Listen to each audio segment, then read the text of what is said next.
Hi మీ శ్రీహరి కావాలి. ఈరోజు మరో కొత్త వీడియోతో మీ ముందుకు వచ్చాను. సో ఈ వీడియో నచ్చిన వాళ్ళు సబ్స్క్రైబ్ చేయండి, లైక్ చేయండి, షేర్ చేయండి. సో మీకు ఏదైనా కానీ పెట్టుకున్నానంటే దానికి ఒక అర్థం ఉంటుంది. సో ఇక్కడ నేను వచ్చేసి మామూలుగా ఆదివారం వచ్చిందనమాట. ఆదివారం వచ్చేలాకే మా ఇంటికి మా అల్లుళ్ళు వచ్చారు, మా చెల్లెలు కొడుకులు. సో రాగానే మేము సరదాగా మా పిల్లలు అలాగే మా పిల్లలు వాళ్ళ స్నేహితులు అందరూ ఉన్నారు. వాళ్ళతో మేమేం చేస్తామంటే గోళీలు ఆటలు ఆడామన్నమాట. అది ఆడుతున్నప్పుడు మాకు చాలా హ్యాపీ అనిపించింది. సో చాలామంది ఏం చేస్తారంటే సెలవులు ఇవ్వగానే గ్రౌండ్కి వెళ్తారు. అలాగే ఇంట్లో పిల్లల్ని పట్టించుకోకుండా ఏదో బయటికి వెళ్ళిపోతూ ఉంటారు.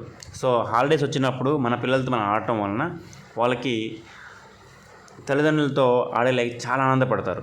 సో ఇది ప్రతి ఒక్కరు గమనించి ఇది ప్రతి ఒక్కరు ఫాలో అవుతారని నేను అనుకుంటున్నాను. ఇది అందరికీ తెలియాలని చెప్పి నేను ఈ వీడియో తీశాను. ఎందుకంటే మనం చిన్నప్పుడు గోళీలాటలు అలాగే బిల్లా కోడి ఇట్లా డోలు అని చాలా ఆడేవాళ్ళు. కానీ ఇప్పుడు అన్నీ మర్చిపోయారు. ఎందుకంటే మనీ సంపాదించే విధానంలో చాలా వరకు అన్నీ మర్చిపోతూ ఉన్నాం, బిజీ అయిపోతున్నాం. కొంచెం అప్పుడప్పుడు పిల్లలతో ఆడుకుంటే మన ఆరోగ్యం కూడా చాలా బాగుంటుంది. సో ఈ వీడియో చూసిన ప్రతి ఒక్కరికి నా ధన్యవాదములు. Thank you. మీ శ్రీహరి కావాలి.